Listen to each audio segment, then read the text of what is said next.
kalau anak tidak bisa curhat sama orang tuanya, menurut saya orang tuanya tidak pantas jadi orang tua.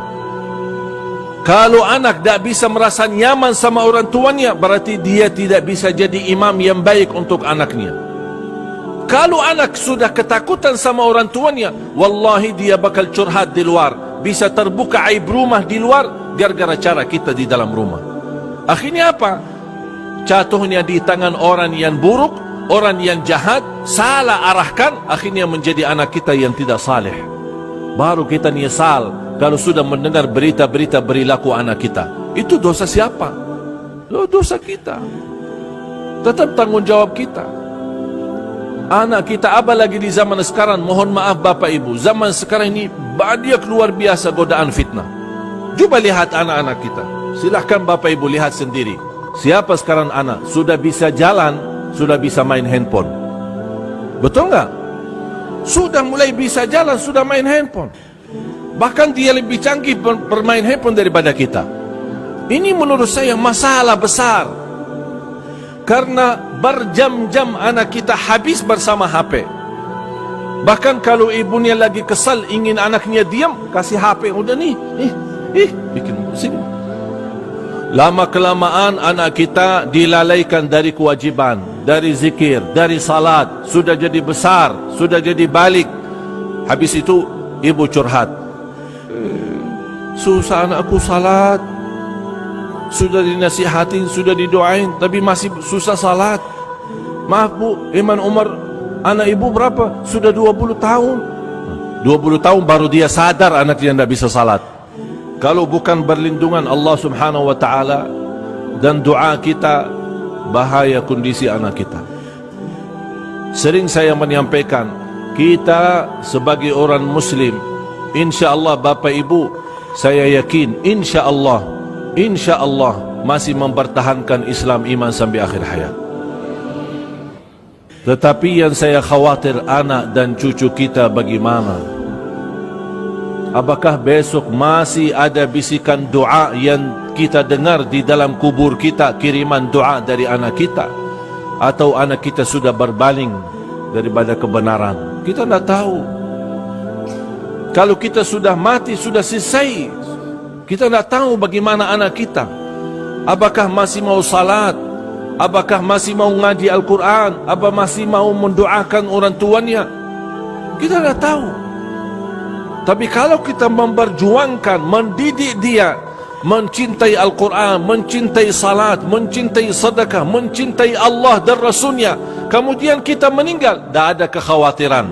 Bahkan Allah akan turunkan malaikat kepada orang tua tersebut, alla takhafu wa la tahzanu. Jangan sedih, jangan takut. Jangan takut atas apa yang akan dihadapi besok. Dari kubur, dibangkit, hisab, mungkar nakir. Jangan takut. Wala tahzanu, jangan bersedih atas anak-anak yang sudah ditinggal. Allah akan urus mereka. Ini berita gembira dari malaikat bagi orang-orang yang saleh, yang berhasil memimpin anaknya. Jangan khawatir. Jangankan Allah akan jaga anak kita, Allah akan jaga karena keberkahan orang tuanya, kesalehan orang tuanya. Allah jaga anak dan cucunya sampai 7 keturunan. Jangankan 1 anak, sampai 7 keturunan. Dan itulah buktinya di suratul Kahfi. Wa ammal jidaru fakana li ghulamaini yatimaini fil madinah wa kana tahtahu kanzul lahuma wa kana abuhuma salihah. Mereka bisa menemukan harta, bisa menemukan warisan yang selama ini tertinggal, kehilangan warisan mereka. Allah berjuangkan, Allah mudahkan sampai bisa mereka menemukan warisannya. Itu berkat siapa? Kakek yang ke-7. Dan Allah masih sebutkan dalam Al-Quran sebagai orang tua. Wa kana abuhuma, bapaknya mereka yang salih, Allah kasih keberkahan menemukan warisan mereka. Disebut ahli tafsir, yang dimaksud bapa di situ adalah kakek yang ke-7. Berarti anak yang menemukan warisannya adalah turunan yang ke-7. Allah jaga. Kita hanya punya tugas adalah mendidik anak kita mencintai agama, mencintai Quran, mencintai Allah, mencintai Nabi Muhammad sallallahu alaihi wasallam.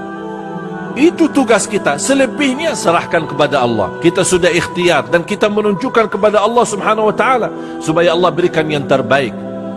Di samping itu doa. Doa Bapak Ibu. Jangan ada di antara kita putus asa terhadap kesalehan anaknya. Doa setiap waktu dan setiap saat. Bahkan Allah Rasul sallallahu alaihi wasallam melarang orang tua mendoakan anaknya celaka.